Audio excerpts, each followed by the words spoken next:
Hello! So my name's Alex and I'm coming to you live from South Korea. And if you may or may not know, I am an English teacher over here as part of the EPIK program. So I currently teach at 2 elementary schools in Daegu, and in this video I'm going to talk about a timeline of events when you apply through EPIK, because it can be a very stressful process. EPIK can be so stressful, especially when you don't know what you're getting into, especially if you have no knowledge of teaching abroad before or teaching as part of EPIK before. And I know before I came over to South Korea, like looking at YouTube videos, looking at information online, it was just so helpful for me. So yeah, I'm just gonna give my honest experience about the EPIK timeline, the EPIK process, but just bear in mind, this is completely relevant to me, so everybody's journey is different and it completely depends where you are in the world, what country you're applying from. However, this is a basic summary of the EPIK timeline.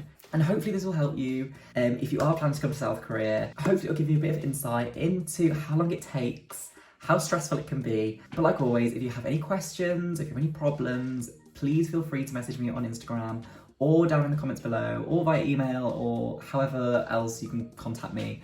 Please feel free, I'm more than happy to help you. Because like I said, I was so grateful for people helping me to get out here, so if you need any help, I'm very much here for you. So. Also, side note, in future videos, I'm going to talk about the application process and the application that you actually have to fill in. That's going to be a whole separate video. I'm going to talk about the whole interview process. That's going to be a whole separate video as well. But in this video, I'm just going to talk about the timeline, the different dates and different stages. So yeah, if you're interested in that, make sure you subscribe, make sure you drop a like down below, and there will be plenty more EPIK content to come. So without further ado, let me talk about my process of the EPIK and my experience and a timeline of events to get me here today. And side note, it was a long process, but I'm here. So to start things off, EPIK applications actually open 6 months in advance before you want to come.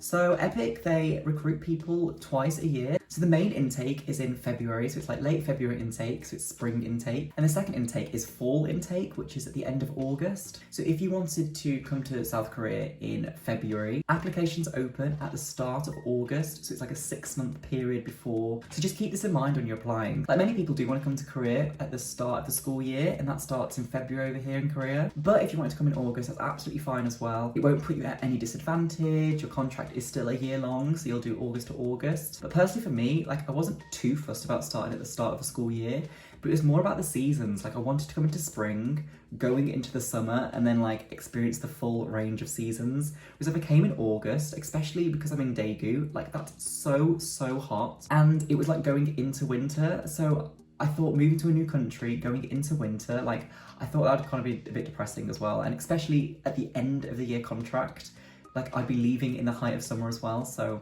I didn't want to do that. So a little bit of a backstory, I actually applied for EPIK originally in October 2020 to come in the spring intake of 2021, so last year. However, due to coronavirus and the whole pandemic going on in the world, girlies, my visa got cancelled literally like a week before I was meant to fly to Korea. It was only for UK and South African applicants, which was so frustrating. And then I had the opportunity to come in August to be deferred, but for me, I would rather have waited another year. I had a good job settled back in the UK, and I wasn't in any rush to come to Korea. Usually, in normal circumstances, if you apply for EPIK, you can only apply for that one time. Like if you get accepted and then for whatever reason you decide to drop it out, like halfway through the application process, you have to wait 3 intakes to reapply. So for example, if you're applying in spring 22, you couldn't then apply until fall 23, so it's like 3 intake cycles. So just bear this in mind, like make sure that you're ready when you're applying for this program, because you won't get this chance again for like another year and a half. So just make sure you're ready. So applications for my intake started on August the 1st. So on August the 1st, this is when the website to submit your application goes live. So the way it works is that you apply on the EPIK website, so I'll leave the link down below. You set up an account, and then you have 2 different sections of your application form. So you have the first section, which is like filling in all your details about like your job history, your degree, blah, blah, blah, all that kind of things. And then you have the second part of the application process, which is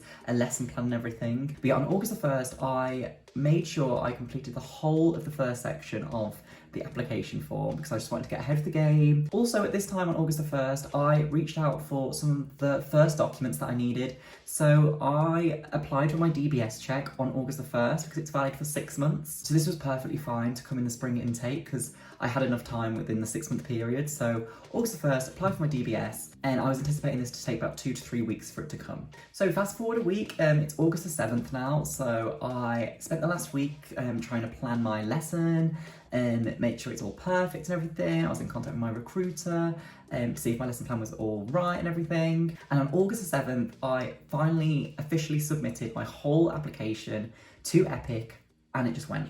So personally, like, my lesson plan was a very basic lesson plan. One of the biggest things of advice I could give you in terms of lesson planning is that to plan your lesson in terms of the age range that you want to teach. So my lesson plan was elementary lesson plan, and I'm now teaching at elementary schools.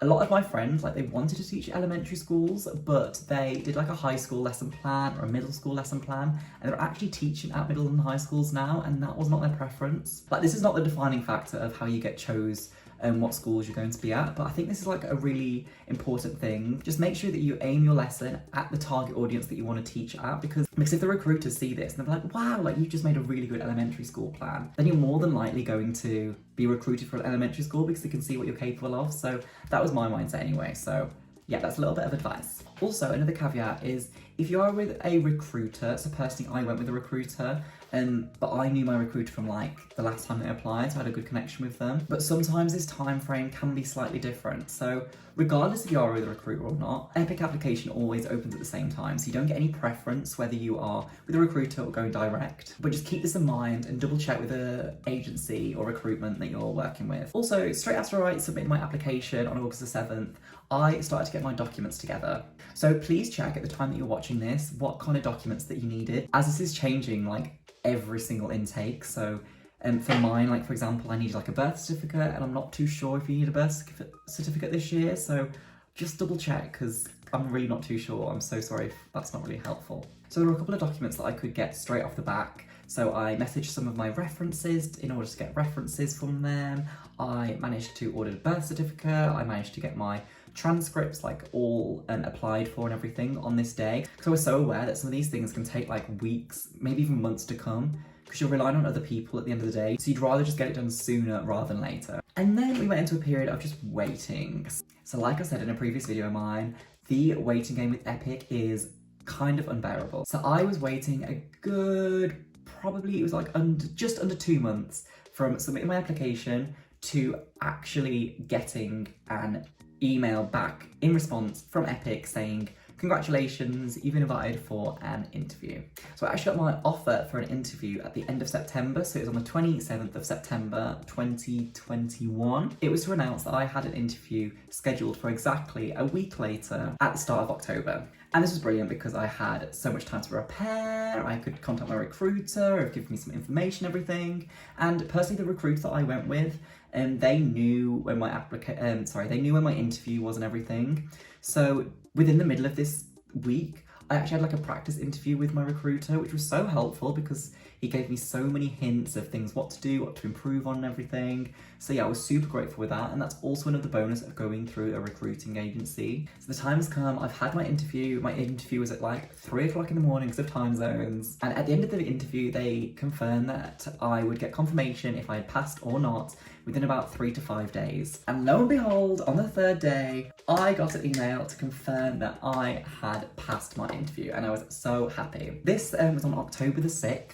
So I was super stoked. I thought I had plenty of time. I was like, right, I'm going to Korea in like 4 months. I can't wait. I can tell all my friends. I'm like buzzing. Let's go. And also within this email, they asked me to send all of my documents that I had collected over these past 2 months to them. And because I applied really early for my documents, I had them all in my hands and everything, so they were ready to go as soon as I had the call. Like I said, some people were waiting for documents off like references and stuff, or like they didn't apply for their DBS in time. So just make sure you apply for them really early, as you can, because you really don't know when your interview is going to be, and literally it could be within the next week, and then bam, you can send off your documents. Also, don't forget with the documents that they need their appropriate apostles, and yeah, that was a whole stress in itself. And costs can add up, whether this be with a delivery charge because you're sending things like your degree certificate to these companies for them to apostle it for you. And in total, my whole apostling process and money, it was very quick. Like, it took probably about 5 working days from me sending it to get apostled for me to get it back. But in total, it cost me about £300 to £400 if I believe correctly.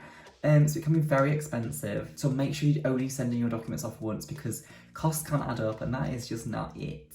So yeah, like I said, once I have all my documents in my hand, I can send all of them to Korea, to EPIK, along with my application form, and then things started to feel real. Personally, I went with the company UPS to send all my documents. I've been with them before to send documents abroad, and I would definitely rely on them. You can do tracking, everything's very safe and secure. It cost me about £60 to send my documents, so I had very much peace of mind because I had like my degrees in there and all these apostled important documents, so I didn't really want to get lost in the post. So yeah, I definitely recommend UPS. So there we go, all my things are in the post. I get the confirmation a couple of days later that my documents had arrived. I was so happy. And then the second long wait begins. So this was the most tedious bit. So despite me passing my interview and I was very successful and I passed my documents to South Korea, this does not by any means mean that you've actually got a job offer. I mean, it's very likely that you've got a job offer because you passed the interview and you're sending your documents,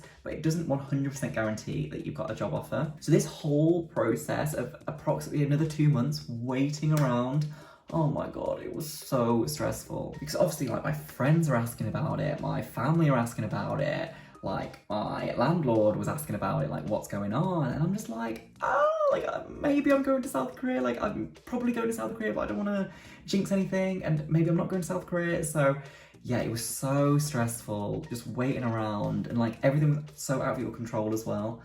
But yeah, just a word of advice, just like try and relax, like try and take your mind off things, because there's no point stressing over things that are out of your control. Like, that's a lot easier said than done, because that's all I did was stress. But yeah, just take a breather. Know that it's in good hands. All your documents are gonna get there safe. You're going to be recommended, and yeah. So I sent off all my documents on October the 6th. The next stage didn't come until November the 27th. So that's like nearly 2 whole months.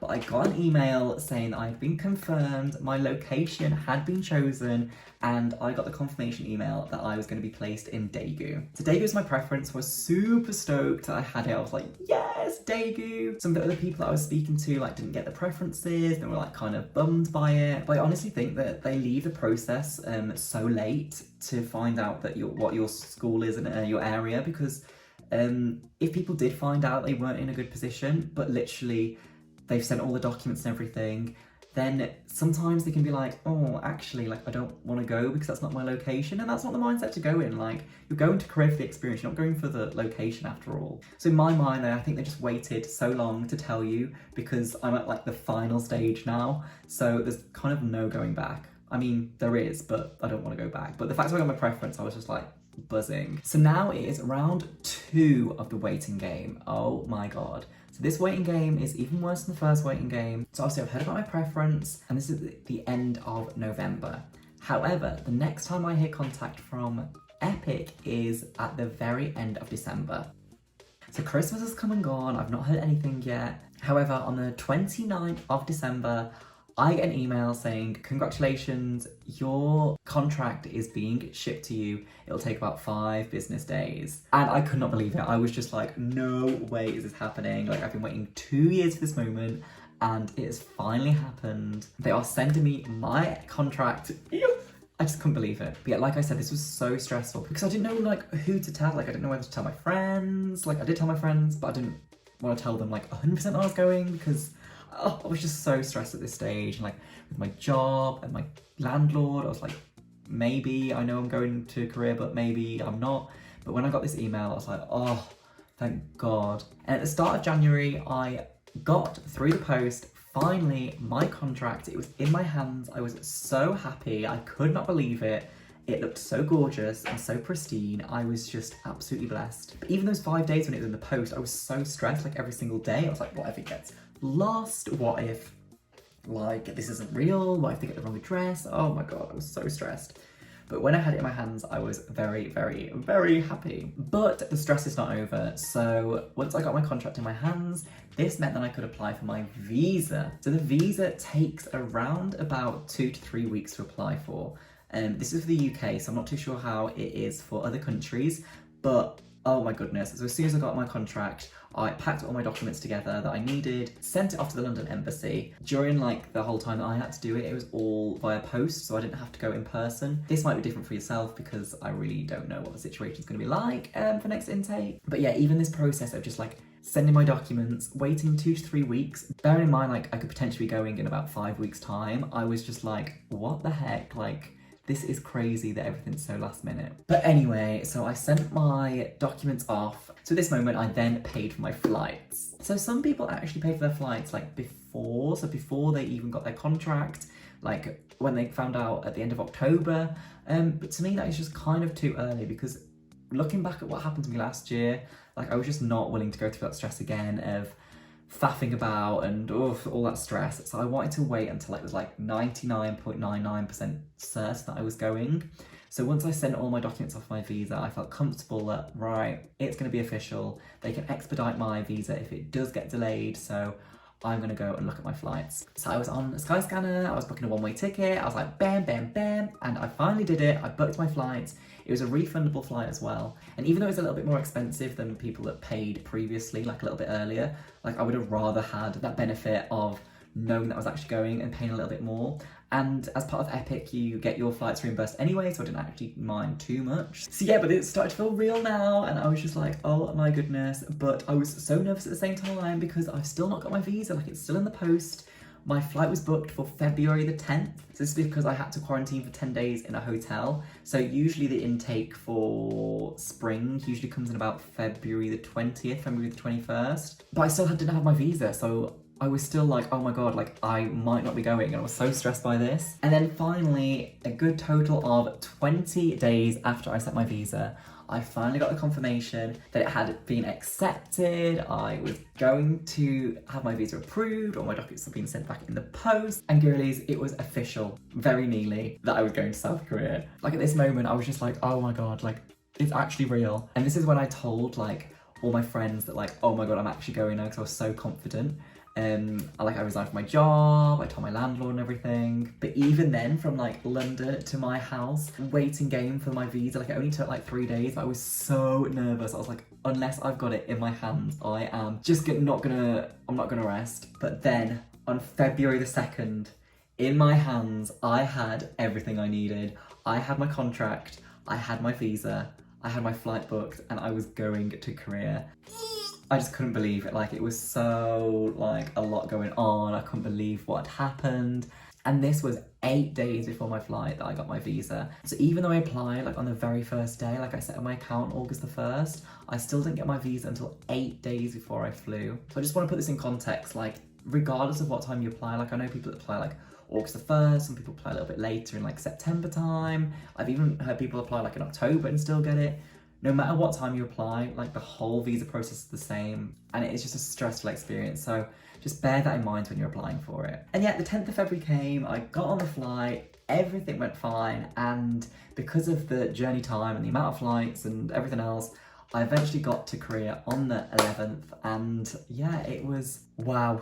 It was a journey. It was a journey and a half. So saying all this, despite the whole process of EPIK being very, very stressful, like actually being in Korea is a lot easier. Like being an English teacher in Korea is so much easier than the whole process of EPIK. So once you get through that, it is a dawdle, so you'll be absolutely fine. And like I said at the start of this video, the information online was so helpful for me, and people answering my questions and people answering my worries and everything was so helpful for like relieving my stress. So if anyone has any like specific questions I've not answered in this video, I'll try my best to answer it like down in the comments. If you want to hit me a message on Instagram, I'm more than happy to help anyone out. Like it all depends on where you are in the world, what time of the year you're applying, and loads of different factors, but of course I will definitely try and help anyone out. So yeah, I hope that's given you a bit of an insight into the EPIK timeline. It takes around about 6 months from the start to finish, so it is kind of a long process, but it is definitely worth it. Like it may be stressful at times, you like might feel like you're pulling your hair out, you feel like you don't want to go ahead with this. If you can do the whole of the EPIK application,